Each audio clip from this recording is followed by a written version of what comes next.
Ru, are you high? Oh, fuck me.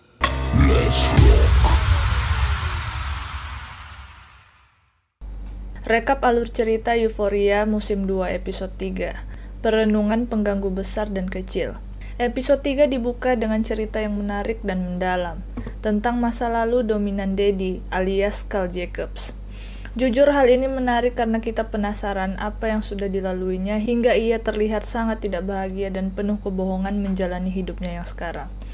Oh iya, selain itu episode 3 juga dipenuhi banyak komedi, membuat series ini makin menarik untuk ditonton. Do you and your son fuck people together? Yuk langsung aja kita bahas. Balik ke masa muda Carl di saat ia masih bersekolah. Di sini ia aktif mengeksplorasi seksualitasnya dengan pacarnya Marcia, yaitu istrinya yang sekarang. Dan Carl sering menceritakan kehidupan seksnya pada sahabatnya Derek. Carl dan Derek sama-sama memiliki pacar, tapi sebenarnya jauh di dalam hati mereka masing-masing, mereka saling mencintai dengan tulus. Hanya saja mereka menutupinya. Setelah lulus, mereka merayakannya berdua di sebuah bar. Di sana mereka berdansa dan untuk pertama kalinya mereka berciuman. Namun sayang romansa itu harus terhenti di sana, karena keesokan paginya, Carl harus menghadapi realita bahwa pacarnya Marcia telah hamil.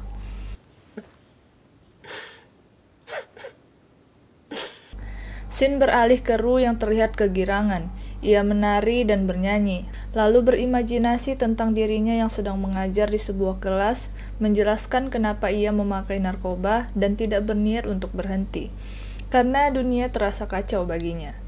Namun pada akhirnya ia harus berhenti kalau ia tidak ingin mati overdosis. Tapi tentu itu hal yang sangat sulit, karena setiap hari ia mengalami serangan panik, sehingga ia memutuskan setidaknya ia memakai ganja. Yap, karena inilah Ru kegirangan. Setelah kejadian di minimarket Fest, Lexi menyadari satu hal, alasan kenapa ia tidak pernah bertindak tentang kejadian yang terjadi di dalam hidupnya. Lexi tahu bahwa ia adalah seorang pengamat. Ia suka menonton dan mencerna perilaku mereka di dalam otaknya. Oleh karenanya ia berencana membuat sebuah pertunjukan seni yang bercerita tentang hidupnya dan orang-orang di dalamnya. Sementara itu, Casey, kakaknya, fokus mempercantik diri. Ia bahkan rela bangun jam 4 pagi untuk bersiap ke sekolah. Ia memijat wajahnya, menata rambutnya, melembabkan kulit, memilih busana yang akan dikenakan, dan lain sebagainya. Apakah kalian bisa tebak semua ini dia lakukan untuk apa? Dia melakukan ini semua demi mendapatkan perhatian seorang Ned the Snake. Sayangnya, semua usahanya ini sia-sia, karena tak sekalipun Ned menganggap keberadaannya di sekolah. Kecuali pada suatu momen saat ia mengenakan baju yang bermodel sama dengan Maddie. By the way, Ned dan Casey masih berhubungan, hanya saja Ned menjadikan Casey sebuah rahasia. Carl masih berusaha menyelidiki Fest, sampai akhirnya ia tertangkap basah oleh Ash. Carl pun diinterogasi oleh Fest, dan sekarang Carl jadi tahu kalau Ned berbohong tentang membelanya karena CD. You telling me you had sex with Jewel? What disc? Of Jewel and I. Yo, you recorded that shit? Ru mencari cara agar ia bisa mendapatkan suplai narkoba lagi tanpa harus membayar. Akhirnya ia menemukan ide gila, yaitu ingin berpura-pura menjadi pengedar.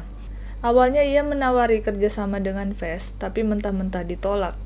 Lalu ia pun memberanikan diri menawari Laurie kesepakatan bisnis dengan presentasi yang penuh omong kosong. I'm a dreamer, and Steve Jobs is my hero. Tapi ternyata ini berhasil. Laurie menyetujuinya tapi mengancam menjual Ru jika tidak berhasil mengembalikan uangnya. Ru, if you screw me, I'll have you kidnapped and sold to some real sick people.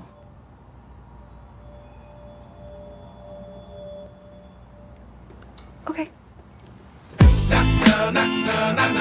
Setelah mendapat suplai obat yang banyak, Ru menghadiri NA. Di sana Ali penasaran apa isi koper Ru.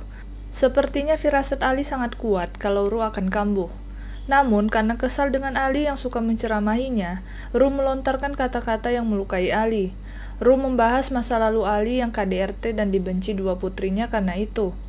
And tell you something about my life. You didn't get to use that shit against me. Well, what, Ali?